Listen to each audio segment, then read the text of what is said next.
Selamat pagi dan selamat datang Bapak dan Ibu, rekan-rekan semua. Terima kasih atas kehadiran Bapak dan Ibu pada pagi hari ini dalam webinar Global Nature Watch, memanfaatkan AI untuk alam Indonesia. Perkenalkan, saya Anissa dari tim komunikasi WRI Indonesia yang akan memandu acara pada hari ini.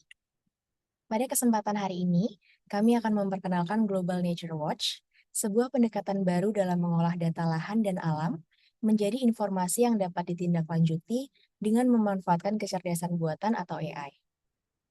Melalui webinar ini, kami berharap Bapak dan Ibu dapat melihat potensi platform ini, kemudian terdorong untuk mencoba dan memanfaatkannya sesuai kebutuhan, serta bersedia memberikan masukan agar Global Nature Watch terus berkembang menjadi lebih baik.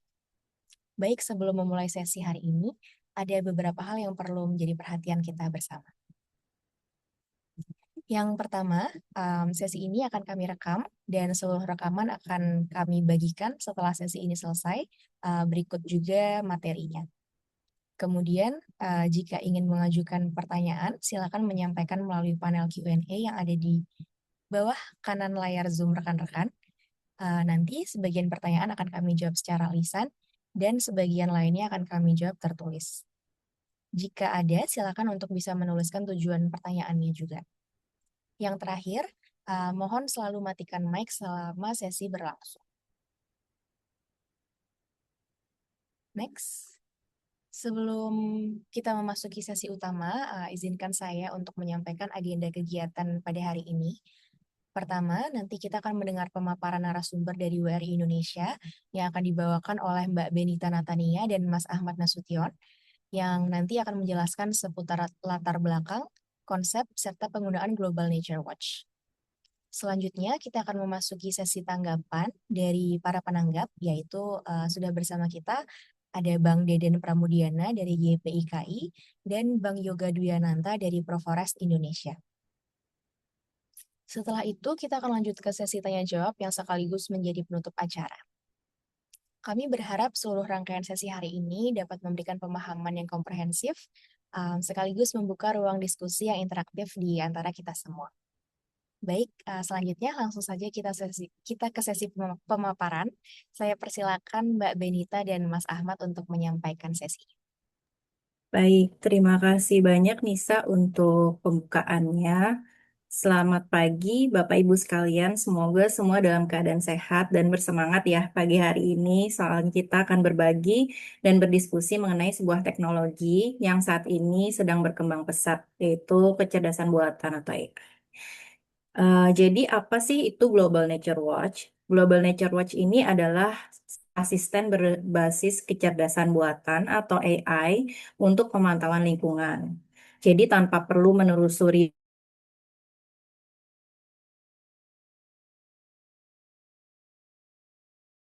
dengan bahasa sehari-hari, dan Global Nature Watch akan menampilkan peta, grafik, serta penjelasan yang singkat dan relevan. Tujuannya sederhana, menyediakan jawaban yang terpercaya dan mudah dipahami dengan lebih cepat, sehingga lebih banyak orang dapat segera mengambil tindakan untuk isu-isu prioritas seperti alam dan iklim. Coba dibayangkan satu kegiatan yang sering Bapak Ibu lakukan sehari-hari, misalnya menyiapkan bahan untuk atasan, mengupdate informasi ke partner atau ke mitra, atau merencanakan untuk pengecekan lapangan. Dan bayangkan bagaimana AI dapat membantu pekerjaan tersebut dengan menyediakan wawasan yang lebih cepat dan lebih jelas. Next. Nah, jadi bagaimana cara kerja Global Nature Watch? Yang pertama adalah sistem akan mencoba memahami kebutuhan pengguna. Jadi ketika rekan-rekan mengajukan pertanyaan, Global Nature Watch akan menafsirkan maksud dari pertanyaan yang rekan-rekan sampaikan, mulai dari lokasi, periode waktu, dan indikator-indikator lainnya. Lalu kemudian akan memilih dataset yang paling sesuai dari API-nya WRI. Dan yang kedua, fokus utama kami sebetulnya adalah informasi yang terpercaya. Jadi data itu berasal dari sumber yang telah ditinjau oleh para ahli dan memiliki dokumentasi serta definisi yang jelas. Jika tersedia, Global Nature Watch juga akan menampilkan bagaimana sebuah jawaban itu dihasilkan dan dataset apa saja sih yang digunakan. Grafik dan visualnya juga dibuat dengan menjalankan analisis langsung pada data sumbernya, sehingga angka yang ditampilkan dalam teks dan juga visual itu tetap konsisten. Next. Nah, yang ketiga, Global Nature Watch menghubungkan pertanyaan Bapak Ibu sekalian dengan metode yang terdokumentasi, kemudian menjalankan analisisnya, dan menampilkan hasil dalam beberapa bentuk, yaitu ringkasan teks, peta interaktif yang dapat dijelajahi, serta grafik yang membantu melihat pola dan tren. Rekan-rekan juga dapat mengajukan pertanyaan lanjutan untuk memperjelas atau mempersempit hasil sesuai dengan kebutuhan. Dan yang terakhir, Global Nature Watch mendukung penggunaan berbagai bahasa, sehingga menggunakan bahasa yang paling nyaman, dan proses pembelajarannya pasti akan jadi lebih mudah. Jika tim rekan-rekan sekalian membutuhkan prioritas untuk bahasa tertentu, silahkan sampaikan melalui kanal masukan kepada kami. Masukan tersebut akan kami gunakan sebagai dasar untuk pengembangan selanjutnya. Next. Nah, berikut gambaran singkat tentang apa saja dataset yang saat ini dapat rekan-rekan eksplorasi di Global Nature Watch. Jadi platform ini dibangun menggunakan dataset yang telah dikurasi dan didokumentasikan dengan baik dari Global Forest Watch dan juga Land and Carbon Lab. Di sini Anda dapat bekerja dengan data tutupan lahan global atau global land cover tahunan berresolusi 30 meter. Kemudian ada juga kehilangan tutupan pohon atau tree cover loss, pertambahan tutupan pohon atau tree cover gain, serta kehilangan tutupan pohon berdasarkan pendorong utama atau tree cover loss by dominant driver. Kemudian Anda juga dapat mengeksplorasi layer peringatan ekosistem atau ekosistem disturbance alert yang membantu mengidentifikasi perubahan terbaru di lapangan. Dan untuk konteks terkait iklim, Global Nature Watch menyertakan data fluks gas rumah kaca hutan, baik emisi maupun serapan yang dilaporkan setiap tahun. Data fluks lahan di luar hutan saat ini sedang dikembangkan dan akan ditambahkan secara bertahap. Kami juga telah mengintegrasikan pemantauan pada padang rumput atau grass. Di sini datanya adalah the grassland extent dan juga ada natural lands. Sehingga Anda dapat melihat perubahan tidak hanya di hutan, tetapi juga di ekosistem lainnya. Bapak Ibu juga dapat mengajukan pertanyaan pada berbagai skala menggunakan area fokus yang telah tersedia seperti negara, provinsi, atau kabupaten, kawasan lindung, kawasan keanekaragaman hayati penting, dan yang lainnya. Hal ini memudahkan rekan-rekan sekalian berpindah dari gambaran nasional ke lokasi spesifik tanpa perlu menggunakan alat yang berbeda. Nah, daftar dataset ini juga akan terus berkembang seiring pengembangan Global Nature Watch. Dan jika rekan-rekan memerlukan layer tertentu untuk diprioritaskan, silakan sampaikan kepada kami melalui kanal masukan yang tersedia. Karena masukan dari rekan-rekan sekalian akan sangat membantu kami menentukan dataset penting lainnya yang mana yang perlu ditambahkan selanjutnya. Next. Ya, saat ini akses Global Nature Watch sudah dibuka untuk publik dan bebas biaya.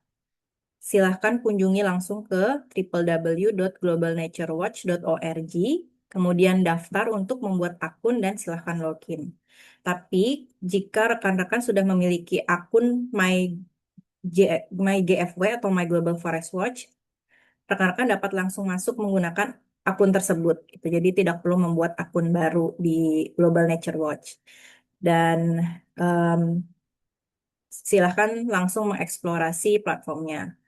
Jadi demikian secara singkat penjelasan saya mengenai Global Nature Watch. Nah, selanjutnya rekan saya di sini Ahmad Nasution akan menunjukkan secara langsung contoh penggunaan Global Nature Watch. Silahkan Ahmad. Terima kasih Mbak Benita. Selamat pagi menjelang siang rekan-rekan semua. Ya, di sini tadi sudah dijelaskan ya beberapa pemaparan singkat tentunya oleh Mbak Benita bagaimana Global Nature Watch bekerja dan apa itu Global Nature Watch. Di sini saya akan menunjukkan bagaimana Global Nature Watch bekerja melalui demo langsung. Ini kita mulai dengan pemberian prompt seperti yang biasa kita lakukan sebenarnya ya dengan ChatGPT atau Gemini. Dan di sini kita akan mencoba seperti yang ada di tampilan layar Bapak Ibu semua atau rekan-rekan, seberapa besar pertumbuhan kawasan perkotaan terbangun di Kalimantan Timur dalam 5 tahun terakhir. Oke. Nah, ini tampilan halaman utamanya akan seperti ini.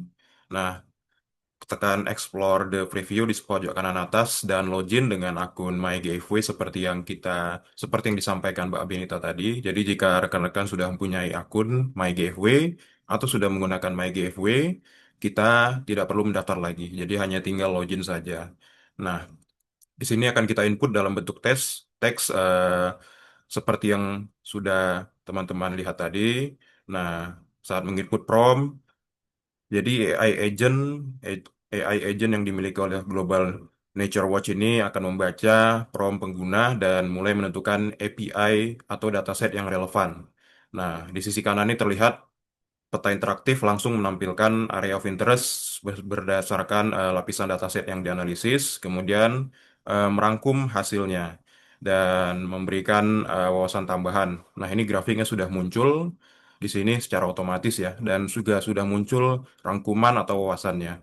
Nah, kita bisa melihat bagaimana grafik ini dibuat dan hasilnya tinggal diklik view how this was generated. Nah, di sebelah kanan ada Python code, semua dari awal step sampai akhir itu dijelaskan bagaimana data ini diambil dan bagaimana tahapan-tahapannya ini bisa eh, berjalan seperti itu. Di sini kita lihat bahwa dari 2019 hingga 2024, kawasan terbangun di Kalimantan Timur mengalami peningkatan lebih dari 273.000 hektar. Perlu rekan-rekan pahami bahwa ini perlu divalidasi juga dengan hasil analisis yang sesuai. Tentunya divalidasi pertama dengan eh, lokasi yang sesuai dan tentunya data-datanya apakah sesuai dari 5 tahun terakhir. Karena ini masih dalam tahap pengembangan, jadi perlu masukan dari rekan-rekan. Jika jawabannya sesuai, silakan klik tombol like yang ada di bawah sebelah kanan atas atau jempol ke atas. Tapi mungkin jika jawabannya kurang memuaskan atau tidak lengkap, silakan thumbs down atau jempol ke bawah. Oke, selanjutnya, eh, nah ini kita eh, perlu diingat ya bahwa mungkin tadi tampilan awal Global Nature Watch masih dalam bahasa Inggris, tapi seperti yang disampaikan, sistem ini sebenarnya sudah mendukung sekitar 140 bahasa karena dukungan dari bahasa yang tersedia pada Google Gemini. Nah, karena masih dalam tahap pengembangan, jadi Global Nature Watch saat ini membatasi pengguna hingga 10 prompt per hari untuk setiap akun, dan ini tentunya akan di-reset ulang setiap harinya. Jadi penting bagi pengguna untuk menyusun prompt yang jelas. Nah, di percobaan ini kita akan mencoba untuk melihat tren 10 tahun terakhir pada hutan, padang rumput, dan tutupan lahan di Provinsi Sumatera Selatan. Oke, kita coba. Kita coba mengetikkan promnya dengan yang sudah rekan-rekan lihat tadi. Nah, di sini jika prompt yang dimasukkan sudah jelas dan tepat, AI Agent Global Nature Watch akan memberikan respons yang sesuai selama proses reasoning berlangsung. Ini tentunya mencakup pemilihan lokasi, dan periode waktu yang relevan pastinya. Seperti yang terlihat, ini pada awalnya Global Nature Watch memilih Sudan Selatan, karena yang kita input di sini adalah Sumatera Selatan. Namun kemudian AI agent dari Global Nature Watch mempelajari kembali prompt yang diinput dan menyesuaikannya dengan konteks Indonesia, serta dataset yang dimiliki. Jadi penting bagi rekan-rekan untuk memastikan kembali bagaimana Global Nature Watch ini berjalan dan tentunya memastikan proses-prosesnya benar selama ini berjalan. Di sini sudah terlihat hasilnya sama seperti tadi, ada grafik dan ada juga wawasan yang merangkum grafik hasil dari grafik ini. Di sini bisa dilihat bahwa selama 2015 sampai 2024 itu area terbangun mengalami peningkatan bertambah sekitar 266.000 hektar. Nah, lahan basah mengalami penurunan sebesar 148.000 hektar. Terus ada tree cover, di sini ada hutan yang mengalami penurunan seluas 82.000 hektar. Jadi ini semua seperti yang sudah dilihat tadi di sebelumnya, Ini semua ada step by stepnya, bisa dilihat di view how this generated di atas, dan akan muncul Python code yang menjelaskan step by step bagaimana data ini akan muncul. Jadi, terus di sini juga ada catatan data, dan di sini juga sudah disampaikan bahwa perubahan dikategorikan berdasarkan tutupan lahan fisik. Nah, oke, kita akan coba selanjutnya. Di sini kita akan mencoba dataset lainnya di Provinsi Riau untuk melihat kabupaten yang memiliki peningkatan tutupan pohon paling besar. Nah, dengan pendekatan ini, kita dapat memahami dinamika pertumbuhan tutupan pohon di wilayah tersebut. Harapannya memang dengan memberikan prompt ini, kita dapat membantu memberikan gambaran spasial mengenai kontribusi peningkatan tutupan pohon pada tingkat subnasional, khususnya tingkat kabupaten. Oke, kita coba. Jadi mungkin ini akan sangat berguna bagi rekan-rekan yang mungkin punya kemampuan spasial terbatas atau punya kemampuan GIS yang terbatas. Jadi Global Nature Watch memberikan fitur hanya mengetikkan prompt, teks, dan lalu dari AI Agent akan membantu memberikan data-data tersebut.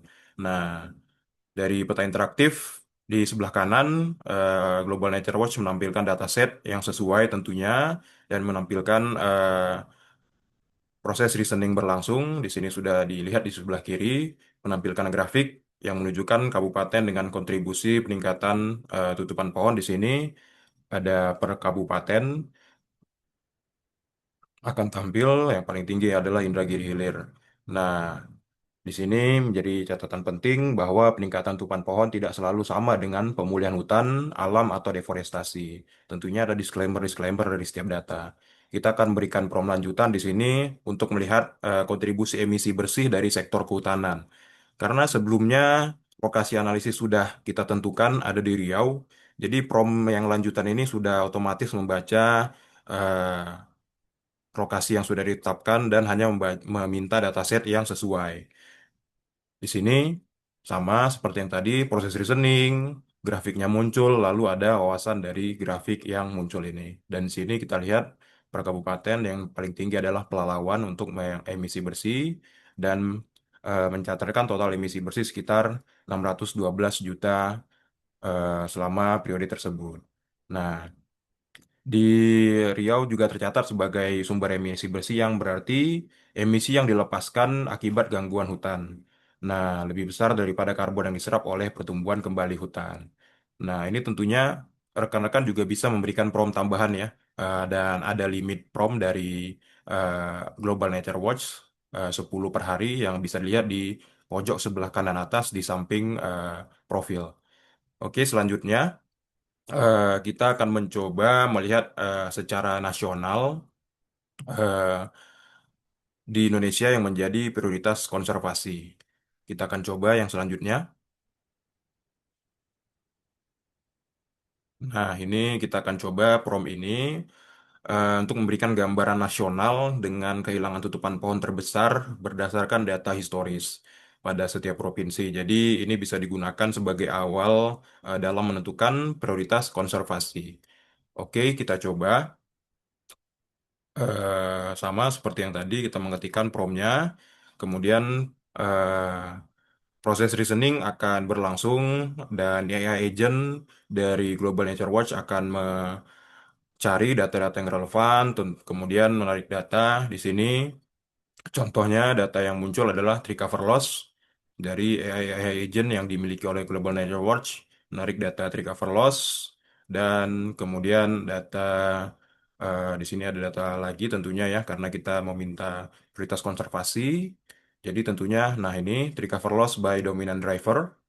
Eh, di sini data ini akan dikombinasikan untuk memberikan gambaran provinsi mana yang menjadi prioritas. Nah, ini perlu menjadi catatan bahwa dataset kehilangan tutupan pohon yang digunakan mencakup seluruh vegetasi dengan tinggi dari 5 meter, lebih dari 5 meter. Jadi, sehingga dapat mencakup hutan alam maupun perkebunan. Nah, jadi tidak selalu identik dengan deforestasi sebenarnya. Sebagaimana juga yang dijelaskan pada paragraf terakhir dari prom yang ditampilkan.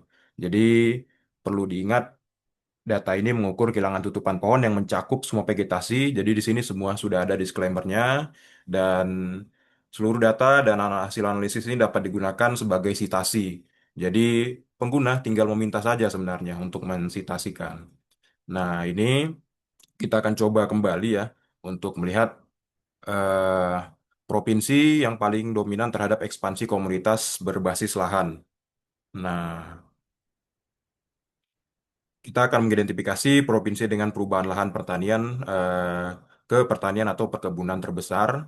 Jadi sama seperti sebelumnya karena AOI-nya sudah ditentukan adalah BAT Indonesia. Jadi dia tinggal mencari AI agent tinggal mencari dataset dan di sini paling tinggi adalah Kalimantan Barat dan juga Riau. Dan perlu ditekankan sama-sama data ini dari 2001 hingga 2024. Nah, jadi seluruh data seperti yang saya sampaikan tadi itu bisa digunakan sebagai sitasi, jadi hanya tinggal dibinta saja prom lanjutan dengan Global Nature Watch dan tentunya dia akan memberikan sitasi dari setiap data yang akan kita gunakan. Dan sebagai penutup pada sesi demo ini perlu saya sampaikan bahwa Global Nature Watch merupakan platform yang masih terus kita kembangkan dan masukan dari rekan-rekan sangat penting untuk menentukan prioritas pengembangan dan memperbaiki book pada pembaruan berikutnya. Baik, itu mungkin sekilas sesi demo yang dapat saya sampaikan. Terima kasih. Saya kembalikan ke Mbak Benita, rekan saya.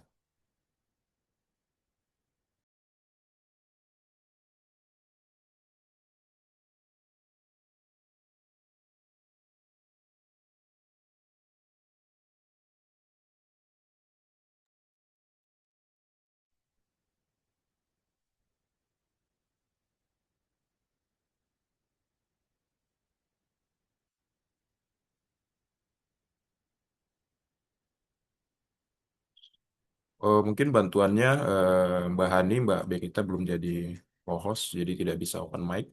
Oke, sudah. Saya kembalikan ke Mbak Benita. Silakan, Mbak Benita dilanjutkan. Terima kasih banyak Ahmad. Baik, kita boleh kembali ke slide. Ya, terima kasih Ahmad. Semoga yang Ahmad sampaikan tadi dapat memberikan gambaran yang lebih jelas ya kepada rekan-rekan mengenai Global Nature Watch dan bagaimana cara menggunakannya. Dan jika Bapak Ibu sekalian mengalami kesulitan, pertama-tama silahkan kunjungi pusat bantuan atau help center. Pusat bantuan ini dapat diakses melalui bagian atas di Global Nature Watch, ada tulisan help di sana, silahkan diklik. Kemudian next.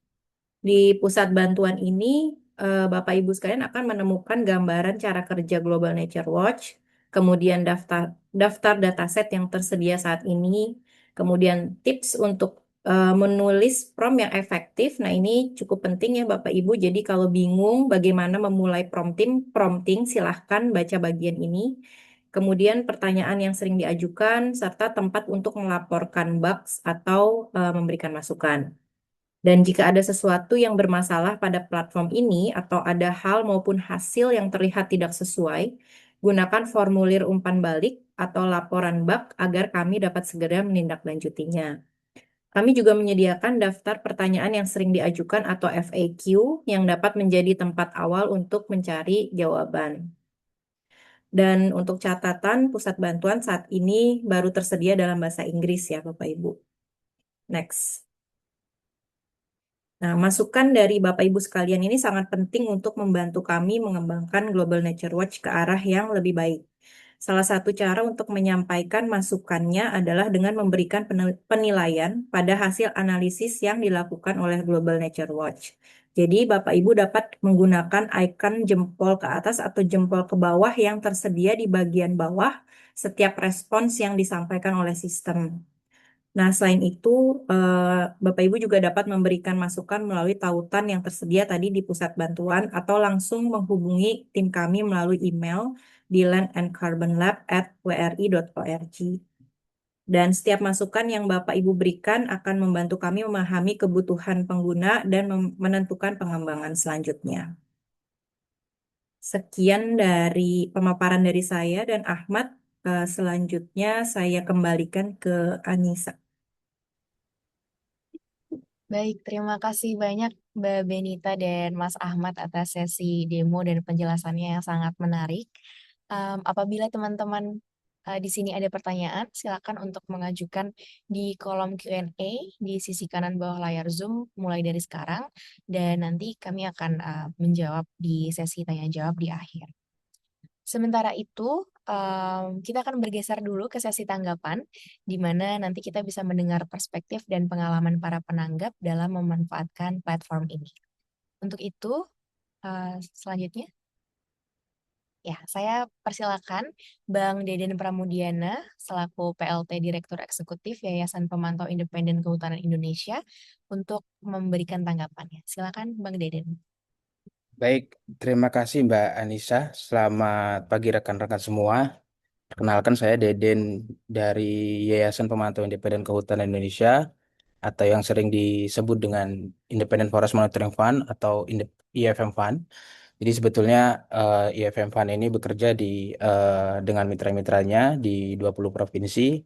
Saat ini ada sekitar 37 mitra yang difasilitasi oleh IFM Fund dan ada sekitar 500 individu yang telah difasilitasi oleh IFM Fund.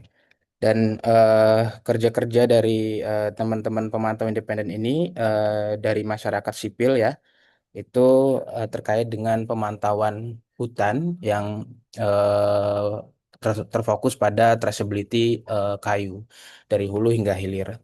Nah, di hulu sendiri sebetulnya lebih banyak untuk melihat dan memantau bagaimana kondisi hutan yang terjadi saat ini. Bagaimana terkait dengan tingkat pembalakan liarnya, kemudian deforestasinya gitu-gitu. Nah, kemudian jika yang ditebang itu adalah kayu alam gitu ya, kita untuk melihat bagaimana proses pengolahannya di hilir. Jadi di hilir kita melihat bagaimana produk-produk kehutanan itu diolah kemudian diekspor. Jadi kita coba melakukan pemantauannya dari hulu hingga hilir. Nah, sebelumnya ada platform Global Forest Watch.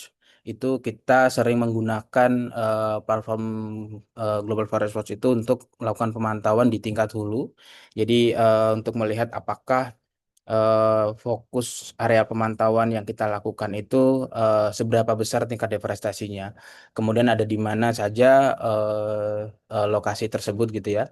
Dan itu apakah berada di kawasan hutan atau berada di hutan lindung gitu-gitu. Jadi kita melakukan ada analisis lebih lanjut terkait dengan penggunaan Global Forest Watch. Nah, di platform tersebut data-data yang kita pakai memang membantu dalam analisis awal dan analisis temuan-temuan di lapangan. Nah, terkait dengan munculnya Global Nature Watch ini, sebetulnya ini juga masih baru buat kami gitu ya, terutama buat saya ini masih sangat baru dan baru 2 bulan lalu saya mencoba untuk mengaplikasikan platform ini, Global Nature Watch. Jadi di Global Nature Watch ini saya coba untuk melihat apakah dengan menggunakan AI ini bisa membantu kerja-kerja pemantauan di lapangan gitu ya, khususnya dengan mitra-mitra IFM Fund. Nah,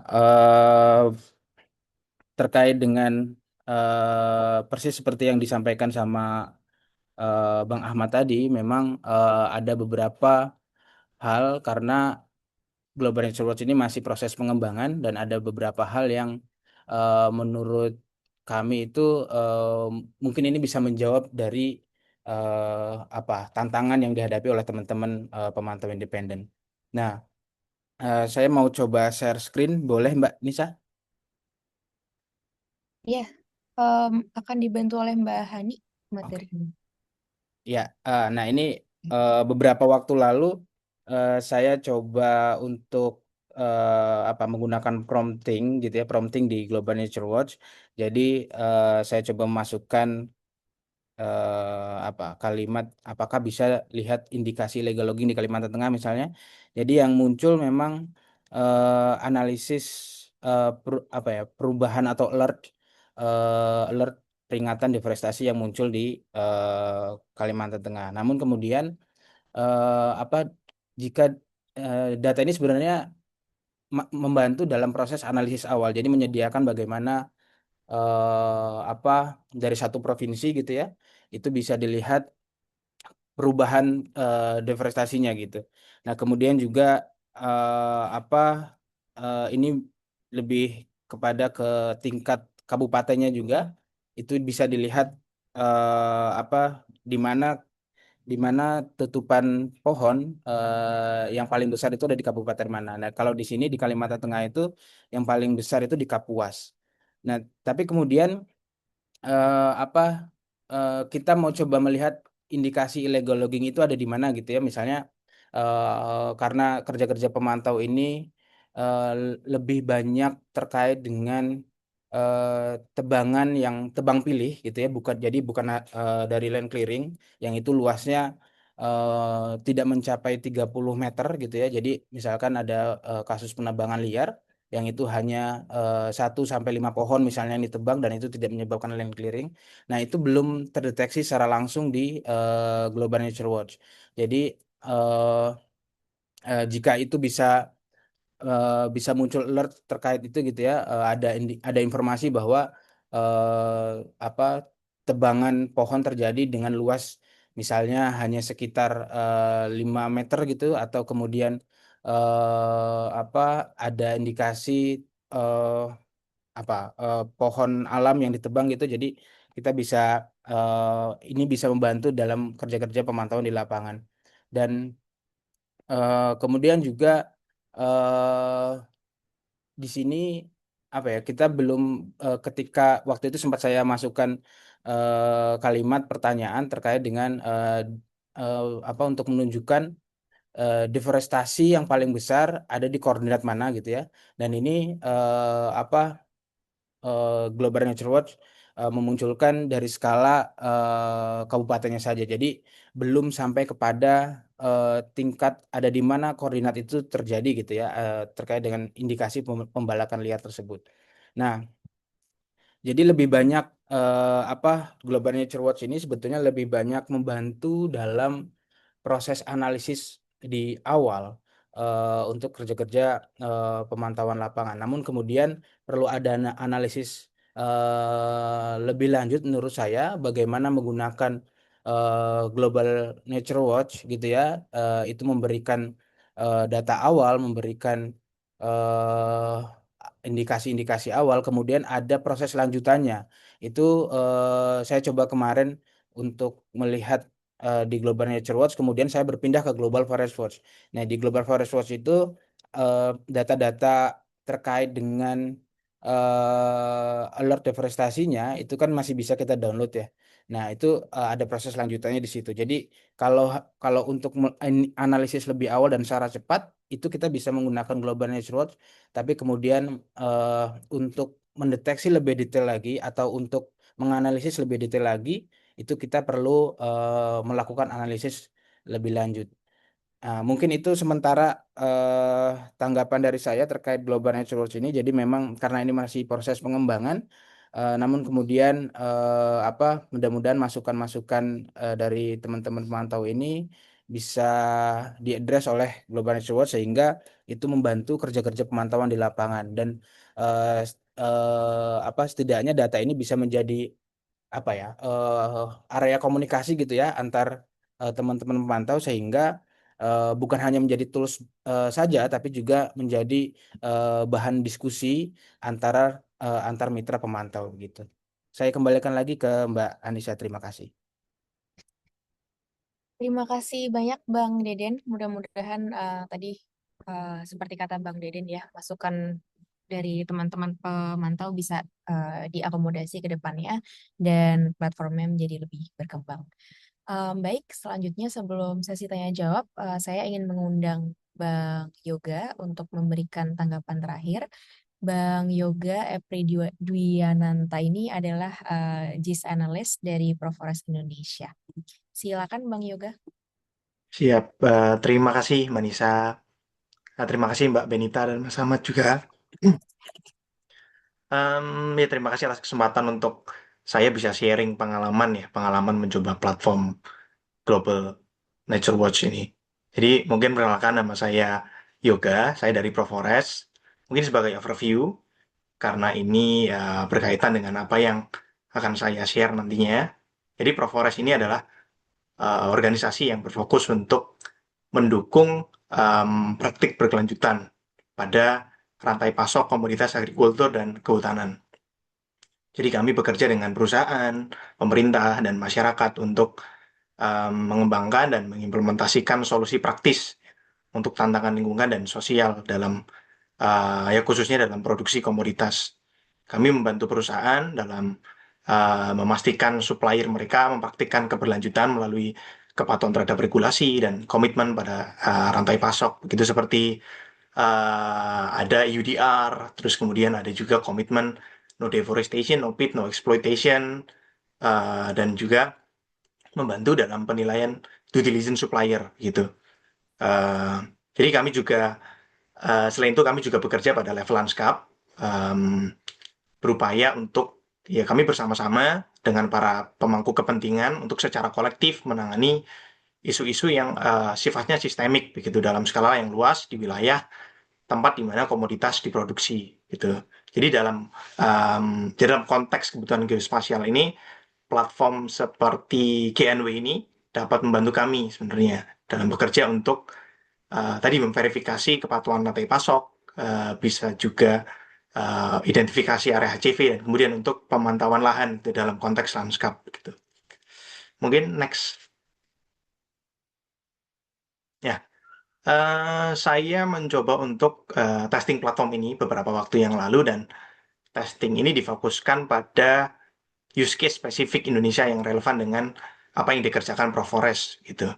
Saya mencoba 6 skenario yang dirancang untuk mengevaluasi apakah platform dapat mendukung verifikasi yang diperlukan untuk compliance regulasi komoditas dan sejauh mana platform ini dapat mendukung dalam konteks tadi pekerjaan lanskap gitu.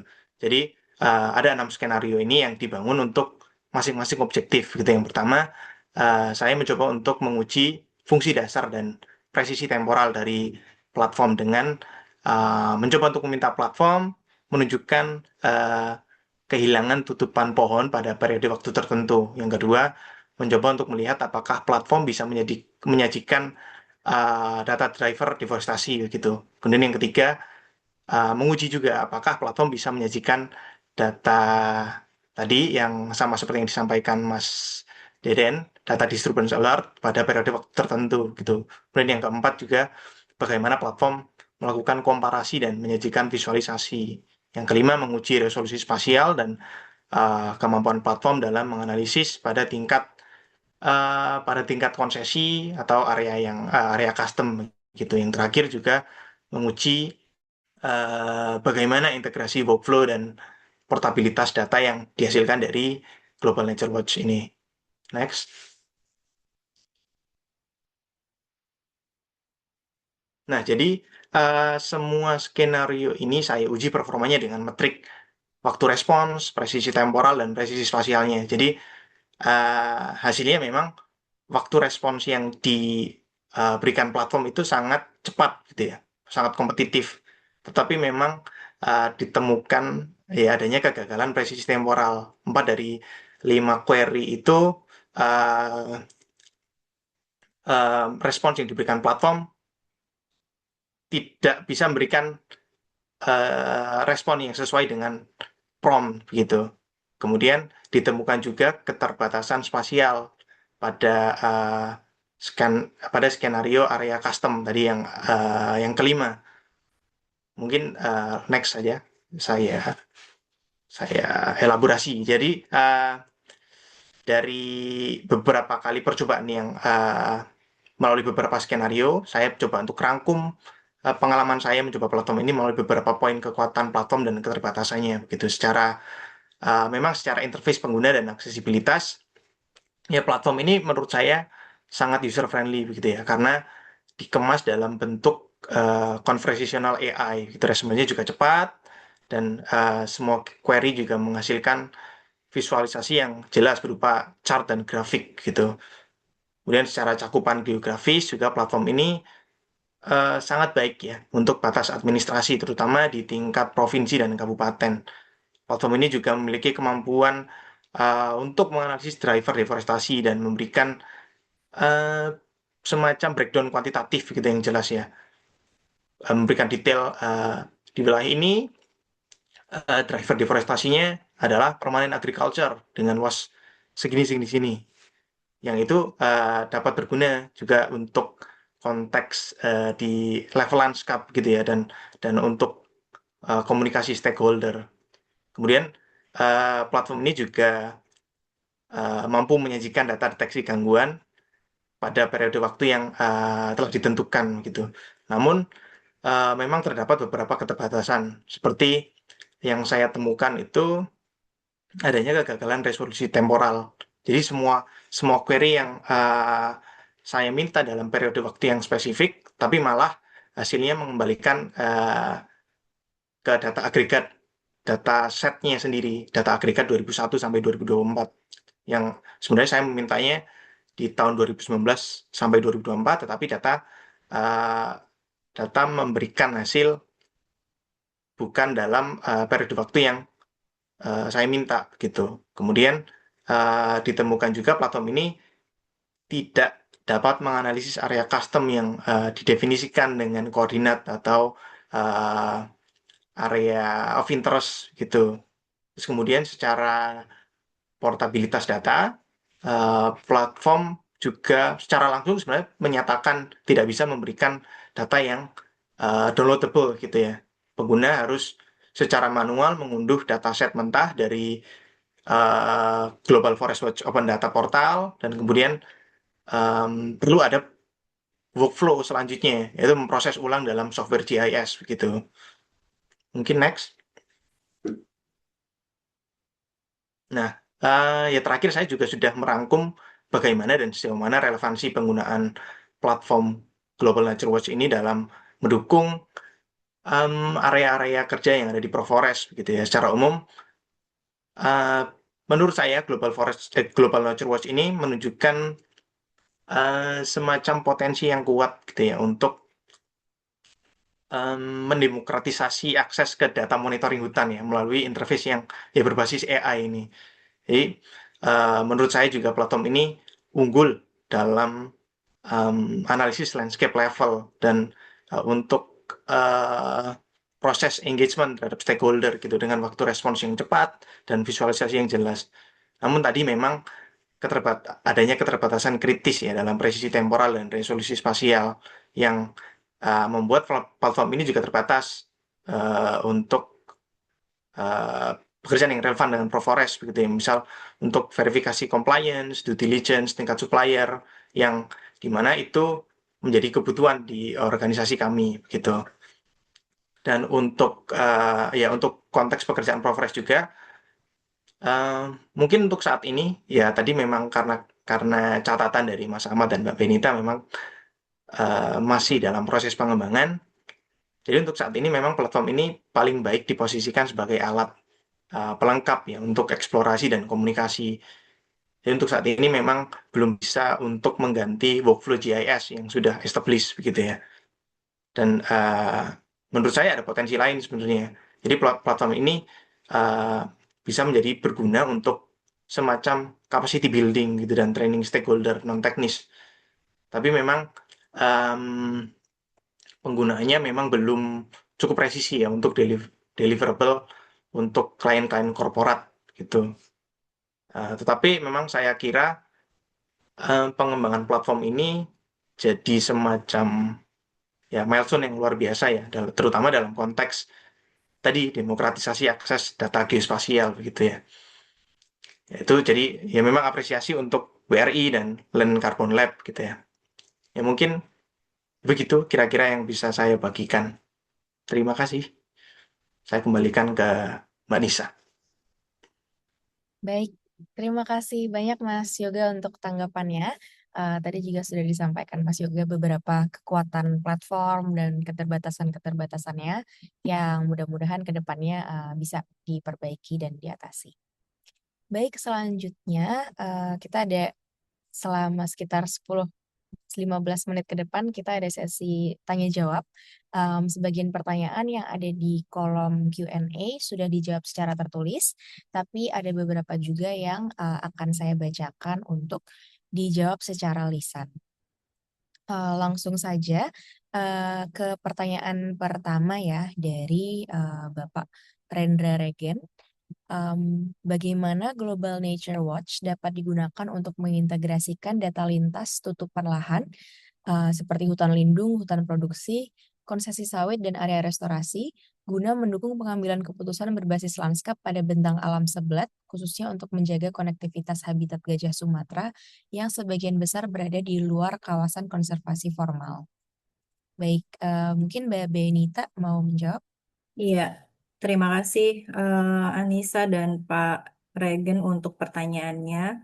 Jadi saat ini untuk Global Nature Watch dapat digunakan untuk memberikan wawasan mengenai kondisi dan dinamika di lanskap sebelat dengan menggunakan beberapa data, Pak, seperti data land cover, tree cover loss, ecosystem, ecosystem disturbance alert, dan juga tree cover loss by dominant driver.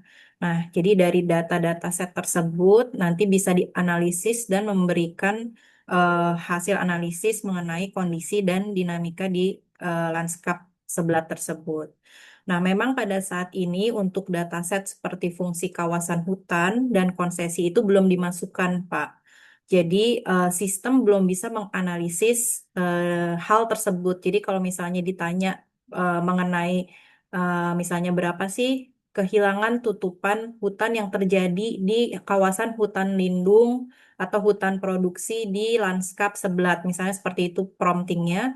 Saat ini belum bisa dijawab karena datasetnya belum dimasukkan, Pak. Jadi dataset fungsi kawasan atau konsesi saat ini belum dimasukkan. Sehingga analisisnya belum bisa dijalankan gitu. Jadi masih sangat terbatas ke 9 dataset yang tadi saya sempat jelaskan gitu untuk dieksplorasi dulu 9 dataset tersebut gitu. Namun jika dataset ini penting, Pak, silahkan Bapak sampaikan melalui kanal masukan tadi sehingga nanti ke depannya dataset-dataset seperti ini tuh bisa diintegrasikan dan dimasukkan ke dalam sistem sehingga nanti analisisnya bisa dijalankan ke depannya seperti itu, Pak. Baik, Anis. terima kasih Mbak Benita. Selanjutnya kita ke pertanyaan selanjutnya ya. Sebentar. Ya, dari Pak Agus Supianto, pertanyaannya, selain menggunakan teknologi AI, adakah perbedaan mendasar Global Nature Watch dengan aplikasi NBS Tools? Ini mungkin bisa dari Mbak Benita atau Mas Ahmad yang menjawab. Iya, saya akan jawab ke Mbak. Terima kasih pertanyaannya, Pak Agus. Iya, Pak. Jadi selain menggunakan teknologi AI, perbedaan mendasar dari Global Nature Watch dengan Global Forest Watch dan juga mungkin NBS Tools ya. Di sini yang pertama itu, Pak, sebenarnya Global Nature Watch ini memperluas pemantauan itu ke ekosistem lain di luar hutan, Pak. Misalnya seperti ada tadi saya sebutkan adalah grassland, seperti savana, kemudian bisa memantau tentang carbon flux ya. Nah, jadi pemantauan itu tidak hanya sekarang fokus di hutan saja. Jadi kalau Global Forest Watch itu kan sangat fokus untuk pemantauan hutan ya, perubahan hutan. Nah, ini sudah diperluas cangkupannya di luar hutan gitu. Jadi ekosistem-ekosistem lain di luar hutan itu bisa dipantau juga. Kemudian yang kedua, perbedaan mendasarnya lagi adalah pemantauan di Global Nature Watch saat ini bisa dilakukan tanpa barrier bahasa dan teknis lagi. Jadi kalau sebelumnya di Global Forest Watch atau mungkin NBS tuh saya kurang begitu sering mengeksplorasi, tapi kemungkinan terbatas hanya beberapa bahasa saja gitu ya. Namun sekarang dengan teknologi di Global Nature Watch ini sudah tersedia hampir lebih dari 100 bahasa gitu. Jadi bisa mengcover bahasa-bahasa lain yang mungkin dibutuhkan gitu digunakan. Dan barrier teknis di Global Nature Watch seperti tadi kan base-nya adalah seperti chat base gitu ya, Pak.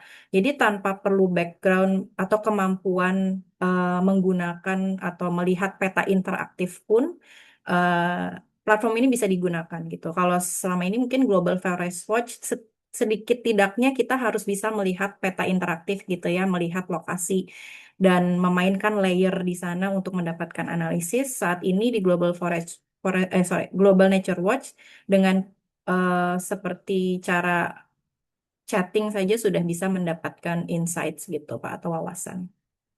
Kembali ke Anissa. Baik, terima kasih Mbak Benita.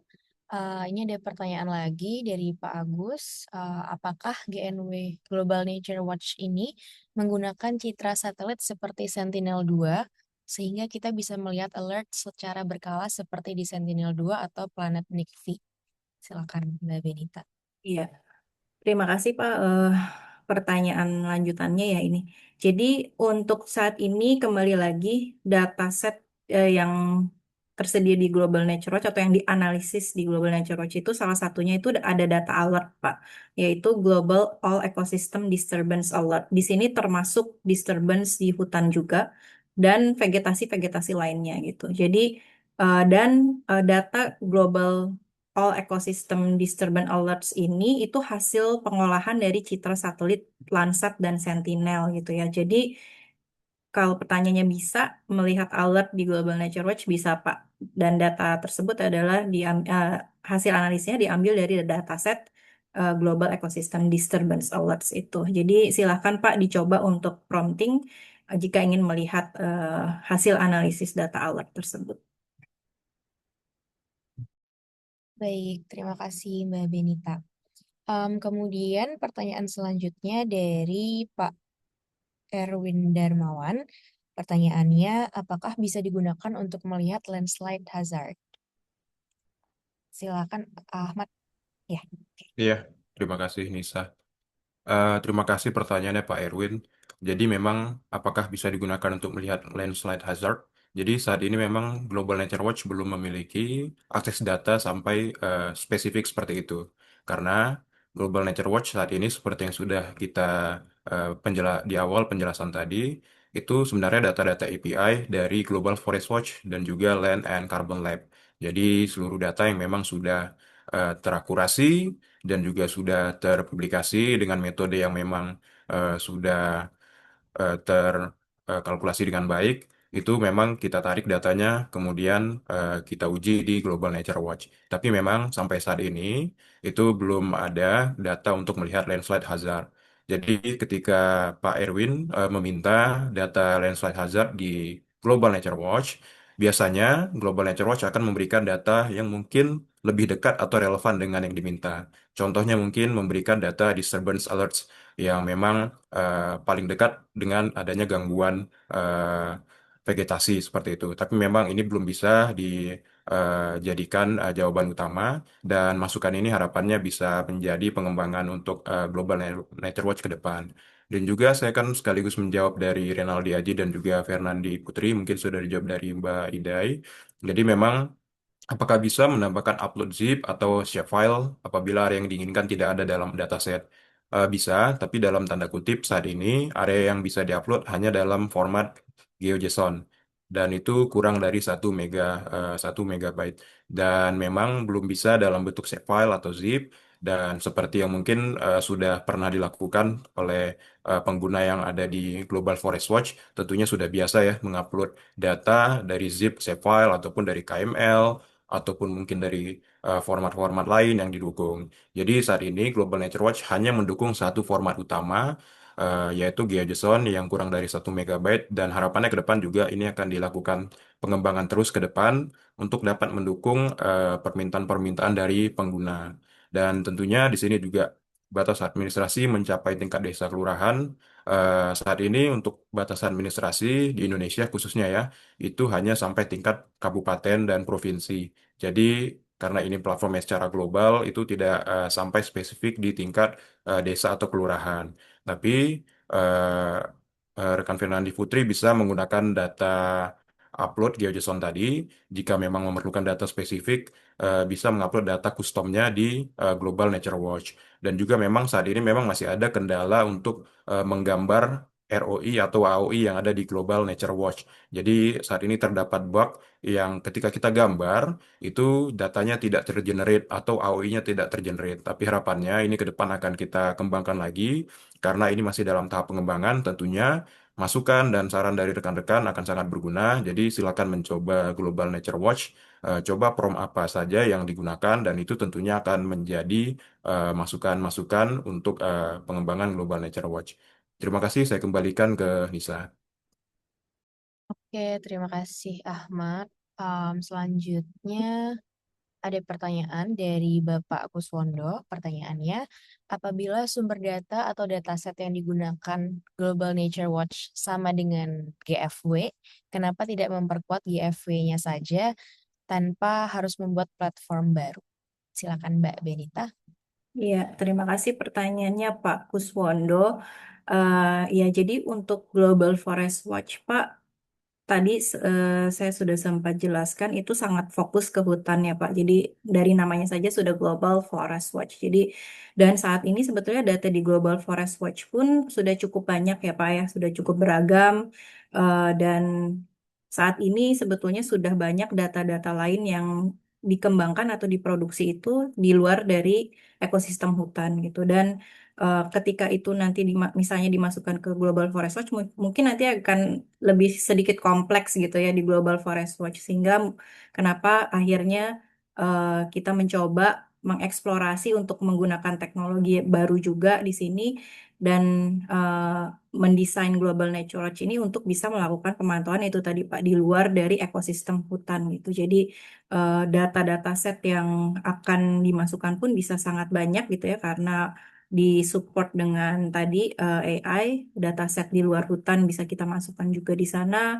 Kemudian language barrier tadi, kalau sekarang Global Forest Watch sepertinya hanya terbatas untuk sekitar 5 bahasa gitu ya, dan itu pun kadang juga akan menjadi beban dari teknis platform tersebut juga. Nah, dengan teknologi baru saat ini bahkan lebih dari 100 bahasa itu sudah bisa diakomodasi gitu. Seperti itu sih. Terima kasih. Kembali ke Anissa.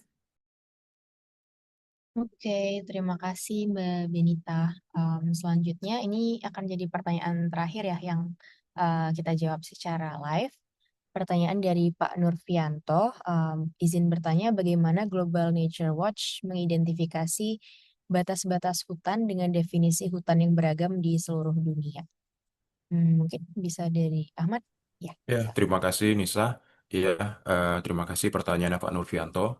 Jadi, Global Nature Watch sebenarnya tidak mengidentifikasi batas-batas hutan dengan definisi hutan yang beragam, tapi dia mengambil data dari beberapa sumber yang memang sudah terakurasi dengan baik. Contohnya mungkin di sini, eh, Global Nature Watch juga memiliki data wilayah adat atau indigenous peoples, dan ini eh, ini data ini memang sudah muncul di Global Forest Watch dan ini ditarik kembali kemudian di Global Nature Watch sebagai data eh, pendukung seperti itu. Kemudian ada wilayah yang terlindung atau protected areas dan ini memang sudah sebelumnya ada di Global Forest Watch dan tentunya ditarik kembali. Jadi memang agar mendukung batas-batas yang memang ada di global dan data protected areas ini dari UCN. Jadi memang berbeda dengan Global Forest Watch. Saat ini Global Nature Watch belum memiliki data spesifik negara. Kalau Global Forest Watch mungkin kalau Bapak sudah menggunakan itu tentunya ada batas wilayah yang memang bisa diminati, wilayah Indonesia. Jadi ada batas negara yang memang akan muncul data-data negaranya jika kita pilih. Jadi saat ini data-data tersebut belum ada dan memang data Global Nature Watch ini bukan mengidentifikasi langsung, tapi menarik data dari API yang sudah kita miliki dari Global Forest Watch dan juga Land and Carbon Lab. Saya kembalikan ke Nisa. Oke, terima kasih Ahmad. Baik, pertanyaan tadi sekaligus menutup sesi Q&A live ya pada sesi kita hari ini. Masih ada pertanyaan yang belum terjawab. Mohon nanti teman-teman bisa menjawab secara tertulis ya di kolom Q&A. Baik, tidak terasa kita sudah sampai di penghujung acara. Kami mau mengucapkan terima kasih karena telah bergabung bersama kami pada hari ini dan juga kami berterima kasih banyak atas kehadiran serta partisipasi aktif Bapak Ibu rekan-rekan dalam diskusi pada hari ini. Sebagai penutup, kami ingin menyampaikan bahwa Kami akan terus menyempurnakan Global Nature Watch sehingga masukan Bapak dan Ibu akan sangat berperan dalam membentuk pengembangan kami selanjutnya. Jika Bapak Ibu memiliki pertanyaan atau masukan, bisa menghubungi kami melalui email landcarbonlab@wri.org. Kemudian akses ke Global Nature Watch juga telah kami buka untuk publik. Jadi Bapak dan Ibu bisa langsung mendaftarkan diri dengan mengakses tautan globalnaturewatch.org.